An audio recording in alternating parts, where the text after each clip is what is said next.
Bismillahirrahmanirrahim. Assalamualaikum warahmatullahi wabarakatuh. Alhamdulillah rabbil alamin. Wa bihi nasta'inu ala umurid dunya waddin. Wassalatu wassalamu ala asyrafil anbiya'i wal mursalin Sayyidina wa maulana Muhammadin wa ala alihi wa ashabihi ajma'in, amma ba'du.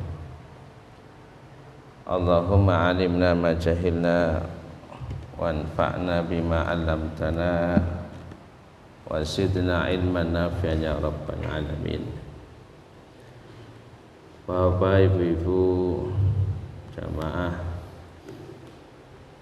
Masjid Al-Mu'minun yang mudah-mudahan dimuliakan oleh Allah Subhanahu wa ta'ala. Alhamdulillah pada kesempatan pagi hari ini kita bisa melanjutkan kuliah subuh. Kita masih membahas tentang bab sholat. Pada pertemuan yang lalu kita sudah bahas tentang syurut wujubi sholat, syarat wajibnya sholat, dan juga syarat sahnya sholat. Berikutnya adalah pembahasan tentang tarikus sholat, orang yang meninggalkan sholat. Orang yang meninggalkan sholat itu ada 3 keadaan. Keadaan yang pertama, orang yang meninggalkan sholat dengan sengaja, kemudian tidak meyakini kewajiban sholat. Keadaan yang kedua, orang meninggalkan sholat karena ada uzur. Yang ketiga, orang meninggalkan sholat karena malas dan masih meyakini kewajiban sholat. Dan masing-masing mempunyai konsekuensi hukum. Dari 3 keadaan ini masing-masing mempunyai konsekuensi hukum. Yang pertama, orang yang meninggalkan sholat ma'al juhudi, disertai keingkaran terhadap kewajiban sholat. Makanya ulama itu mengatakan man wajabat alaihi sholatu wa kana musliman balighun aqilan tahiran wa nasha'a bainal muslimina wa taraka sholata wa dzukira biha famtana'a an fi'liha wa kana jahidan li wujubiha aw mustakhifan biha aw kana jahidan biha wa taraka fi'liha fa huwa kafirun murtaddun bi ijma'il muslimin. Jadi barang siapa yang diwajibkan baginya sholat, dia muslim, dia baligh, dia suci, dia hidup di antara kaum muslimin, dan meninggalkan sholat, diingatkan tapi enggan melakukan sholat, dan sudah ingkar terhadap kewajiban sholat, maka ini dihukumi murtad, kafir bi ijma'il muslimin, dengan ijma kaum muslimin. Jadi kalau ada seorang muslim, dia baligh, dia itu berakal, dia itu meninggalkan sholat dengan sengaja, kemudian mengingkari kewajiban sholat, maka ini dihukumi murtad, sudah keluar dari ajaran Islam. Maka ketika murtad sudah ingkar terhadap kewajiban sholat, bagaimana perlakuan kepada orang ini? Fayakhudhuhul hakimu wa ya'muru bitaubati warruju'i ilal haqqi wassawabi wa ada'is sholat. Seorang hakim ini memerintahkan kepada orang ini untuk apa? Untuk bertobat. Kalau orang sudah mengingkari kewajiban sholat, taubatnya itu harus mengucapkan syahadat kembali. Ketika dia mau mengucapkan syahadat kembali, kemudian mau melaksanakan sholat, kubilat taubatuhu, maka taubatnya diterima. Kalau sudah diingatkan, sudah diajak bertaubat, kemudian enggan, maka konsekuensi hukumnya adalah dia dibunuh. Ya, dia itu dipenggal kepalanya, kemudian dihukumi kafir. Mayatnya tidak boleh dikubur di pekuburan kaum muslimin. Mayatnya tidak dikafani, mayatnya tidak disolati, mayatnya tidak dimandikan, karena sudah dihukumi apa? Kafir. Jadi kalau ada orang yang mengingkari kewajiban sholat, meninggalkan sholat, sudah diajak bertobat tidak mau, maka di dalam hukum Islam orang ini harus dipenggal kepalanya. Kalau ada pemerintahan Islam tentunya, ya. Jadi tidak boleh ya kemudian kita main hakim sendiri, tidak.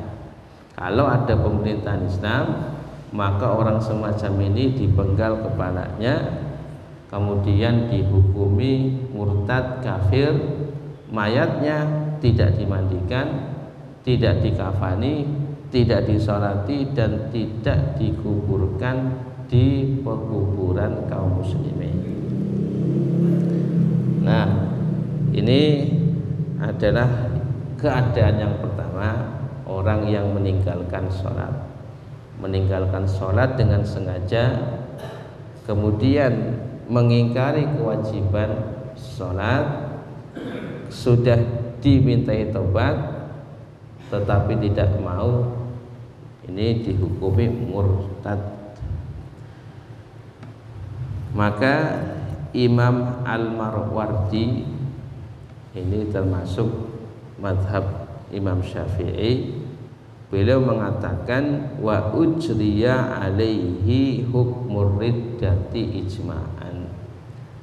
Keadaan orang yang demikian maka dihukumi sebagai hukum riddah beserta konsekuensinya secara ijma'. Nah, kemudian keadaan yang kedua, man taraka sholata ghairu jahidin laha wa dzalika bisababi udrin kanaumin wa nisyanin wa nahwihima fa alaihil qada'u faqat. Keadaan yang kedua, orang yang meninggalkan sholat adalah orang yang meninggalkan sholat tetapi masih meyakini kewajiban sholat, dan ketika dia meninggalkan sholat itu karena uzur. Ini ada uzur, masih meyakini kewajiban sholat, meninggalkan sholat karena uzur, seperti ketiduran, seperti lupa, maka konsekuensi hukumnya apa? Fa'alihil qada'u, maka wajib baginya mengqadha sholat. Nah, jadi ketika ada orang meninggalkan sholat karena lupa, karena ketiduran, maka wajib baginya itu hanya mengqadha. Nah, selama tidak menunda-nunda waktu sholat. Karena ada uzur, kalau menunda tidak ada uzur. Ya, makanya perlakuan ulama itu berbeda. Orang meninggalkan sholat karena uzur dengan orang yang meninggalkan sholat karena menunda-nunda, itu berbeda konsekuensi hukumnya. Kalau meninggalkan sholat karena uzur, hanya wajib mengqadha saja. Makanya misalnya kalau ada orang yang belum sholat isya, kemudian karena apa? Dia itu lupa, ingatnya itu pas subuh. Nah, ingatnya pas subuh, maka sudah diqadha pas waktu subuh.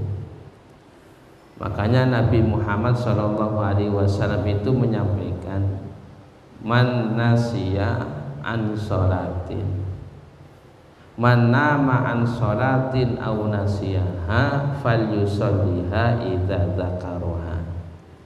Barang siapa yang ketiduran sehingga meninggalkan sholat atau kelupaan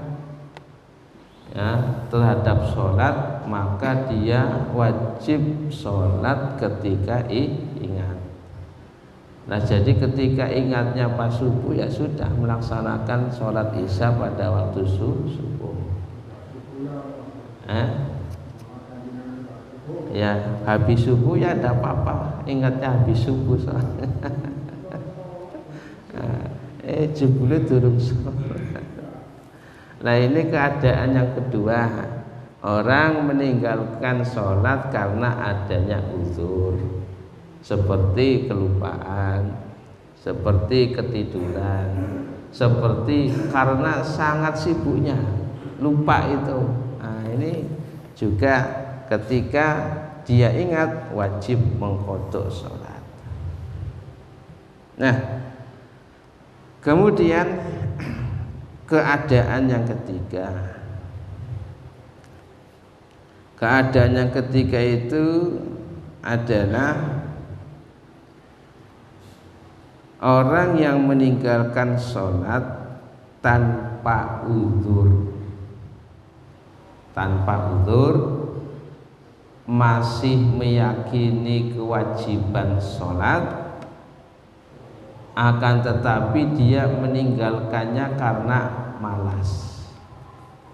Karena malas, maka ini dihukumi berdosa dan termasuk orang yang fasik. Masih muslim, masih muslim.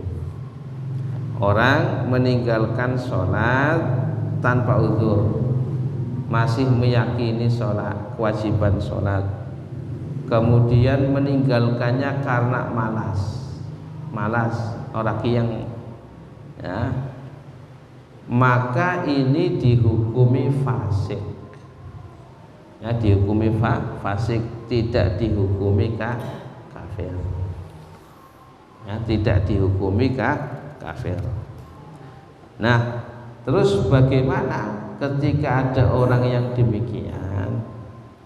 Maka di dalam hukum syariat, kalau ada orang yang demikian meninggalkan sholat tanpa ada uzur, karena dia itu malas, masih meyakini kewajiban sholat, maka seorang hakim itu memintai darinya untuk bertobat, dimintai tobat. Ketika dimintai tobat itu dia masih tetap tidak melakukan sholat, maka ini dihukumi dipotong lehernya, dibunuh. Haddan, ya, karena sebagai hukuman meninggalkan sholatnya. Keadaan yang pertama, kenapa dibunuh? Karena kufron, dibunuh karena kekafirannya. Lah ini orang dipenggal kepalanya karena meninggalkan sholatnya, masih dihukumi sebagai orang muslim. Nah, ketika sudah dipotong kepalanya, dipenggal kepalanya, tentunya ini yang memenggal itu ya pemerintah kaum muslimin. Nah, maka mayatnya, jasadnya dihukumi seperti orang muslim, ya, dimandikan, kemudian dikafani, kemudian disolati, kemudian dikubur di pekuburan kaum muslimin. Nah, ini ketika orang muslim meninggalkan sholat tanpa adanya uzur, masih meyakini kewajiban sholat dan meninggalkan sholat karena malas, maka ketika dimintai taubat itu tidak mau, masih malas melakukan sholat, maka dipenggal kepalanya dan mayatnya itu dihukumi masih muslim, ya, dimandikan, dikafani, disolati, dikubur di pekuburan kaum muslimin. Nah, ini keadaan yang ketiga. Ustadz, kenapa tidak dihukumi kafir? Nah, itu ya, kenapa tidak dihukumi kafir? Padahal antara perbedaan seseorang dengan kekufuran itu kan ketika meninggalkan sholat. Faman tarokaha faqad kafaro. Barang siapa yang meninggalkan sholat, maka dia itu kafir. Itu kan teksnya Nabi Muhammad demikian. Faman tarokaha faqad kafaro. Barang siapa yang meninggalkan sholat, pokoknya meninggalkan apa itu masih umum di situ. Faman tarokaha faqad kafaro. Barang siapa yang meninggalkan sholat, maka sungguh telah kafir. Nah, maka dijelaskan oleh ulama mazhab Syafi'i bahwasanya hadis ini muawwal. Muawwal itu artinya punya tafsiran, ya, punya takwilan. Artinya di situ faman tarokaha, barang siapa yang meninggalkan sholat jahidan liwujubiha, karena mengingkari kewajibannya, maka sungguh dia itu telah kafir. Nah, maka di dalam mazhab Syafi'i ketika meninggalkan sholat karena malas, masih meyakini kewajiban sholat, maka tetap masih muslim, akan tetapi dia itu fasik, tidak dihukumi kafir. Nah, ini tiga keadaan orang yang meninggalkan sholat. Nah, kemudian Bapak Ibu yang mudah-mudahan dimuliakan oleh Allah, kita masuk pada mawaqitus sholat, waktu-waktu sholat. Jadi sholat itu ada batas waktunya. Ada waktu awal, kemudian ada waktu akhir. Makanya Allah itu mengatakan inna sholata kanat 'alal mu'minina kitabam mawquta. Sesungguhnya sholat itu adalah suatu kewajiban yang diwajibkan kepada orang-orang yang beriman, yang mempunyai waktu-waktu yang tertentu. Nah, pada zaman dulu itu patokannya bukan jam. Ya, patokannya itu adalah apa? Matahari. Nah, kalau sekarang itu patokannya jam. Makanya kalau ditanya waktu sholat subuh itu kapan? Jangan jawabnya jangan jam 4:30 itu. Ya, enggak, waktu sholat subuh itu kapan? Yaitu di dalam hadis itu dijelaskan oleh Nabi Muhammad SAW. Dan di dalam Al-Quran itu tidak disebutkan secara terperinci, itu tidak. Ya, jadi di dalam Al-Quran waktu-waktu sholat itu tidak disebutkan secara terperinci. Ya, makanya ketika di dalam Al-Quran tidak disebutkan secara terperinci, maka disebutkan di dalam hadis-hadis Nabi. Akan tetapi di dalam Al-Quran disebutkan secara global. Makanya terdapat di dalam surat Ar-Rum ayat 17 sampai 18. Allah mengatakan fa subhanallahi hina tumsuna wa hina tusbihun wa lahul hamdu fis samawati wal ardi wa asyiyan wa hina tudhirun.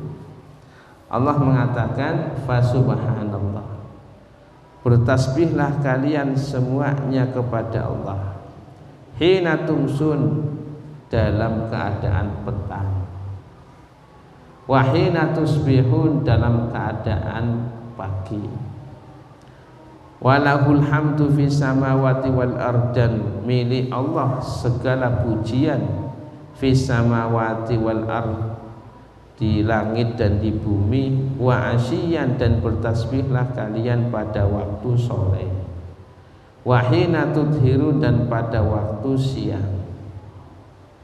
Nah, ditafsiri oleh Ibnu Abbas, disebutkan di dalam kitab Mughnil Muhtaj dan Al-Hawi Al-Kabir, yang dimaksud hina tumsuna pada waktu petang itu adalah sholat maghrib dan sholat isya.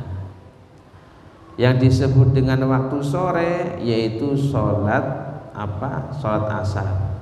Yang disebut dengan hina tusbihun itu sholat subuh. Yang disebut dengan waktu siang itu adalah duhur. Jadi ini secara global disebutkan oleh Al-Quran.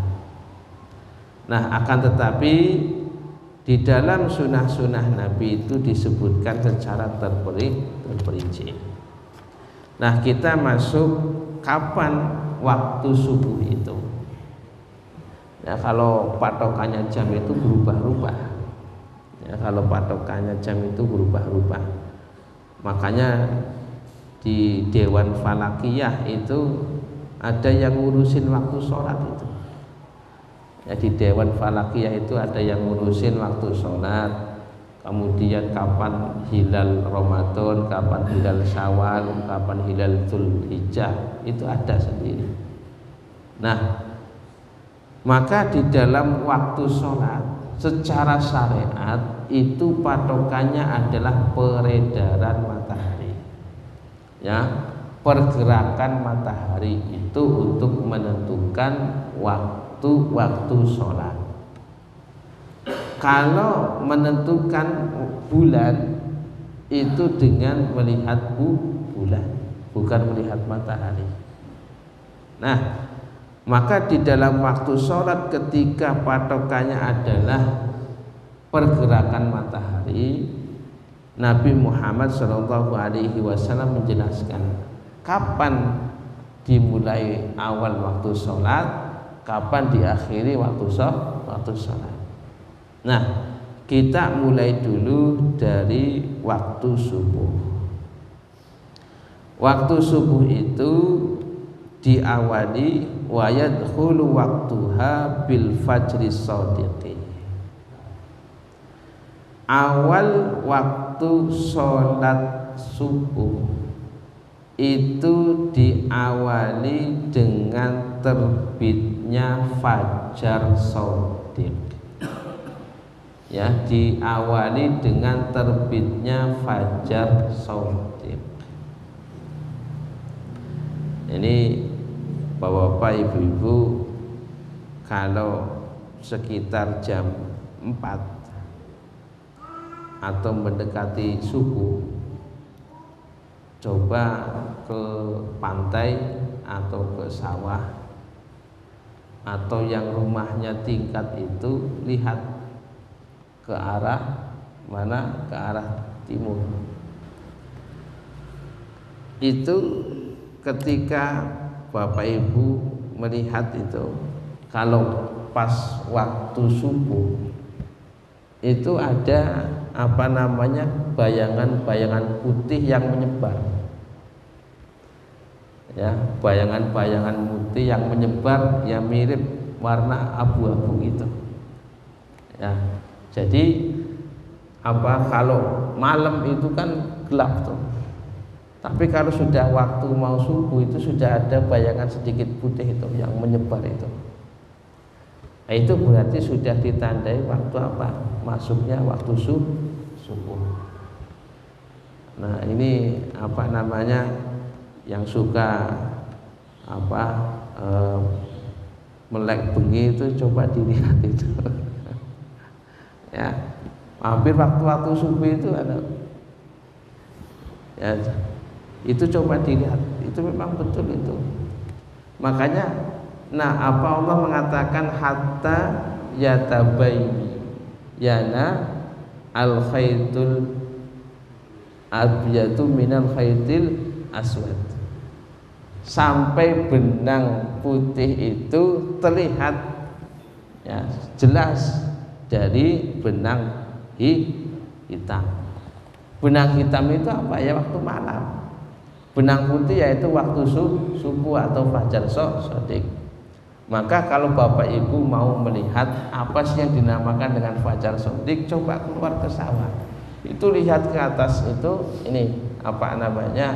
Ada itu putih itu. Semi abu-abu itu. Yang tadinya hitam itu ada itu mendekati waktu subuh. Nah, berarti waktu subuh itu diawali dengan apa? Masuknya fajar shadiq. Nah, wayam taddu waktu sholatil fajri ila tulu'i syamsi, dan waktu subuh itu berlangsung sampai terbitnya matahari. Terbitnya matahari. Ini berdasarkan sabda Nabi Muhammad sallallahu alaihi wasallam. Nabi menyampaikan di dalam hadis riwayat Muslim, waktu sholati subhi min tulu'il fajri ma lam tatlu'i syamsu. Waktu sholat subuh itu dimulai dari terbitnya fajar shadiq. Malam tatlu'i syamsu, selama belum terbit matahari. Nah, ini dari awal terbitnya fajar shadiq sampai terbitnya matahari. Akan tetapi ada dinamakan waktul ikhtiyar. Waktul ikhtiyar itu waktu yang dipilih oleh malaikat Jibril ketika mengajarkan Nabi Muhammad SAW waktu-waktu sholat. Kapan waktu ikhtiar itu? Disebutkan oleh para ulama, min tulu'il fajri shadiq ilal isfar. Waktu yang terpilih, yang dipilih oleh malaikat Jibril alaihi salam untuk mengajarkan Nabi Muhammad SAW sholat, waktu-waktu sholat itu, waktu subuh itu dari terbitnya fajar shadiq ilal isfar. Isfar itu ya sekarang. Isfar itu biar namanya, ya, seperti ini namanya isfar. Bapak Ibu, ini namanya isfar itu yang jam segini. Ini namanya isfar, ini masih waktu sholat subuh. Sebentar lagi itu apa, mendekati apa? Waktu terbitnya matahari. Jadi isfar itu demikian, ya. isfar itu sudah ada kelihatan bayang-bayang putih ya seperti ini, dan juga ada ada bayang-bayang kuning. Itu namanya isfar. Kalau kita menyebutnya itu waktu biar gitu ya hampir biar. Nah ini nama isfar, ini waktu yang terpilih. Nah meskipun kalau waktunya itu ya dari terbitnya fajar shadiq sampai terbitnya matahari, tapi waktu yang terpilih, waktu yang utama itu adalah ketika terbitnya fajar sampai waktu sekarang. Kalau setelah ini sampai terbitnya matahari itu dinamakan dengan waktul karoha, waktu yang dimakruhkan. Boleh melakukan sholat subuh boleh, tapi makruh. Ya, tapi makruh. Ya, kecuali kalau memang adanya udzur.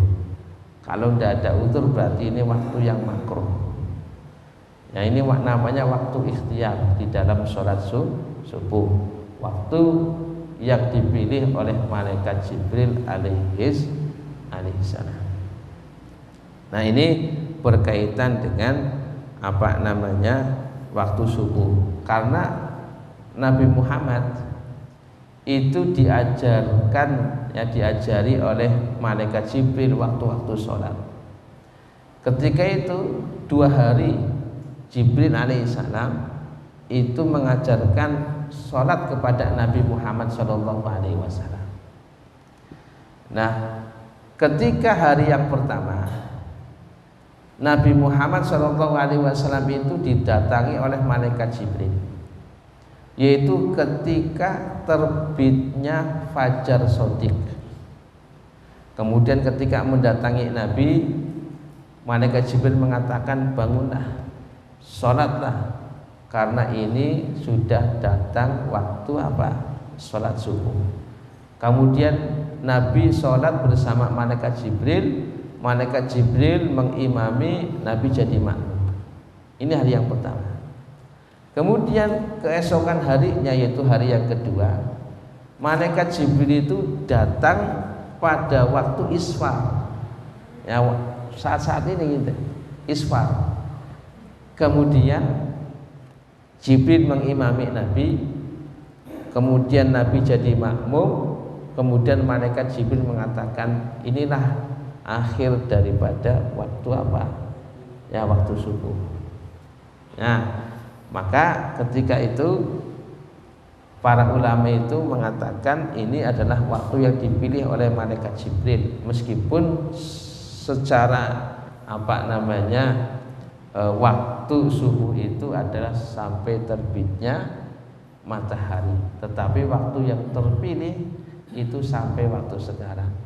Kalau melebihi sampai terbitnya matahari, ini disebut dengan waktu karoha, waktu yang dimakruhkan.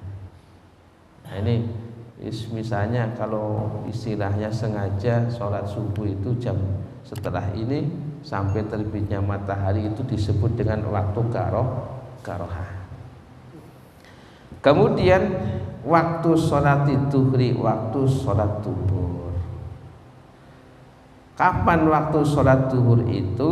Yabda'u waktu sholat duhri bisawali wa huwa mailu syamsi an wasatis samai.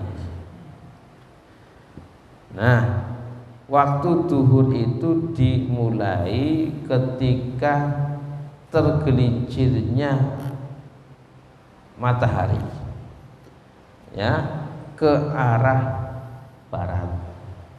Jadi ketika waktu duhur itu dimulai ketika matahari itu condong ke sebelah barat.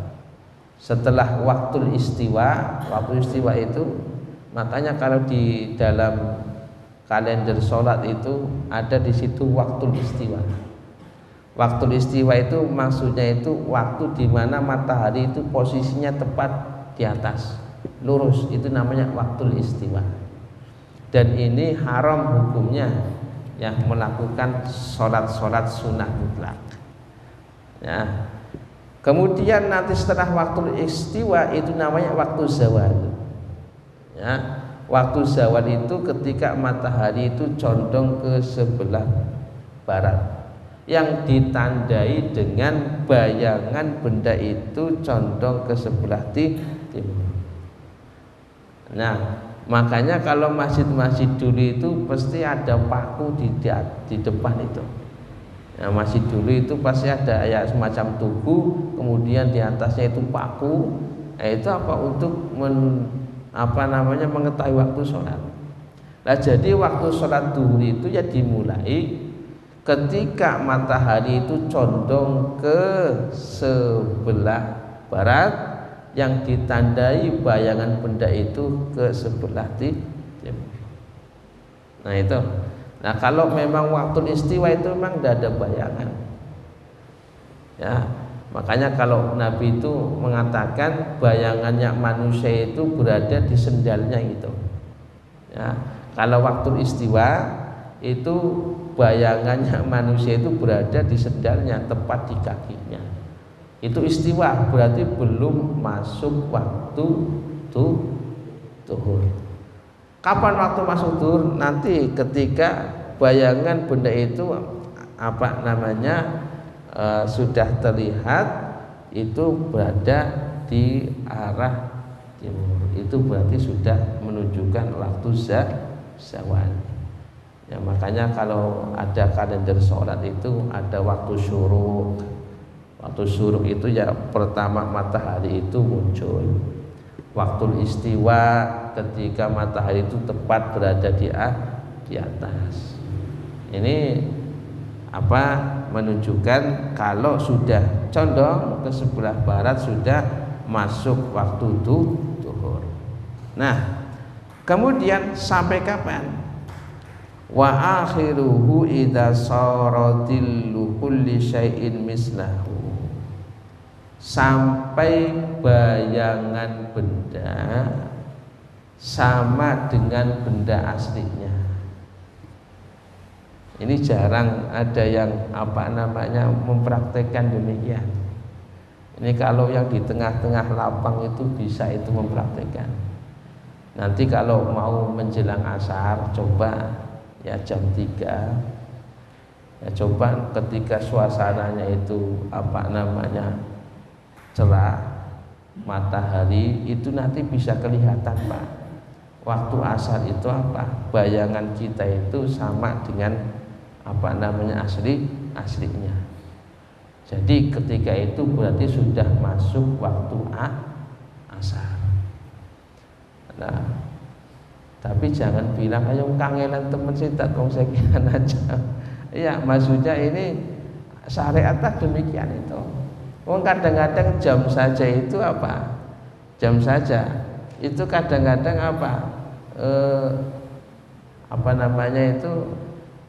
terlalu cepat, kadang juga terlalu lambat.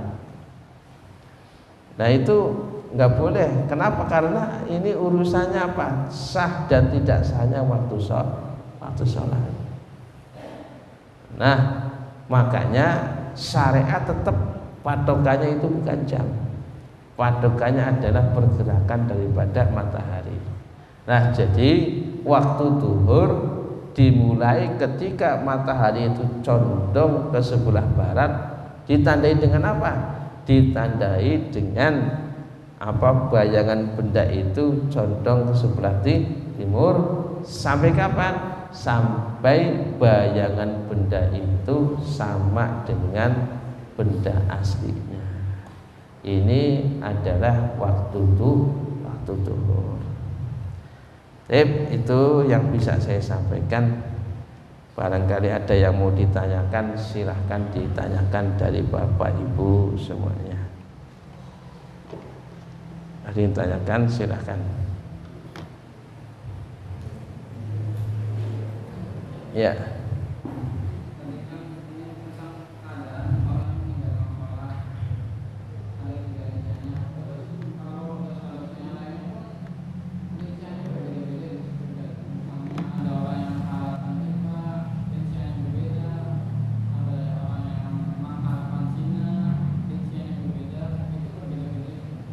Iya. Ada fa'ilul haram, ada muhillul haram. Fa'ilul haram artinya orang yang melakukan keharaman. Kalau muhillul haram artinya orang yang menghalalkan yang haram, meskipun dia itu nggak berbuat. Contoh misalnya, orang melakukan zina, kemudian dia itu masih meyakini zina itu haram, maka ini dihukumi fasik, tapi dia itu masih musyrik. Dia melakukan zina, dia meyakini zina itu haram, kemudian dia dihukumi fasik dan dia dihukumi masih musyrik, pelaku dosa besar. Kemudian ada muhillul haram, orang yang menghalalkan yang haram meskipun dia nggak melakukan. Misalnya ada orang meyakini zina itu adalah halal, dia nggak melakukan zina tapi meyakini zina itu halal, maka ini sudah dihukumi kafir, sudah dihukumi murtad. Nah ini jadi kenapa? Karena dia itu mengambil haknya Allah. Di dalam apa? Di dalam menghalalkan dan di dalam mengharamkan. Kalau sudah ngambil haknya Allah, tidak bisa, kafir dia itu sudah, meskipun dia tidak melakukan. Nah gitu. Jadi ini juga ada tingkatan-tingkatannya demikian. Nah, bagaimana pelaku dosa besar, bagaimana pelaku dosa kecil.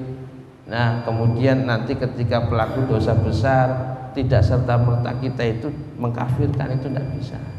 Lah begitu juga misalnya orang riba pun demikian. Kalau dia itu masih meyakini riba itu haram, kemudian dia itu melakukan, dia tetap musyrik, tetapi fasik. Demikian. Ya, masih gitu.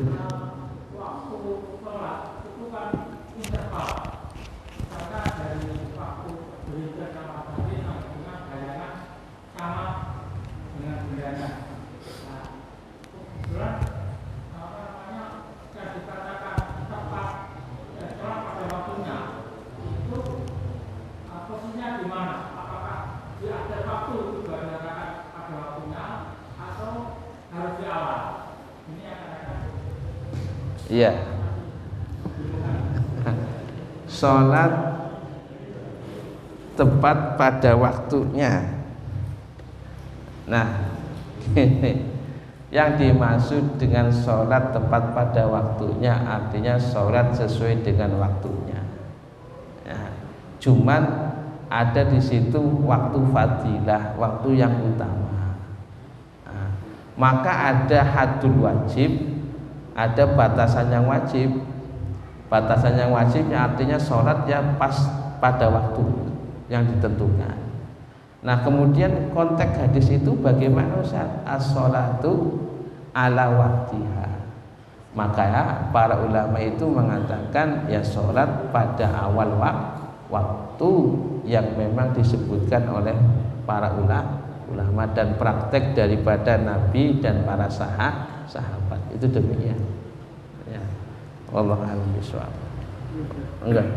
Masyarakat kita kadang-kadang orang tidak meninggalkan sholat, tapi tatkala dia sudah tua, dia kebetulan stroke, sehingga anaknya juga kurang tanggap untuk menjaga sholat orang tuanya ini. Itu gimana?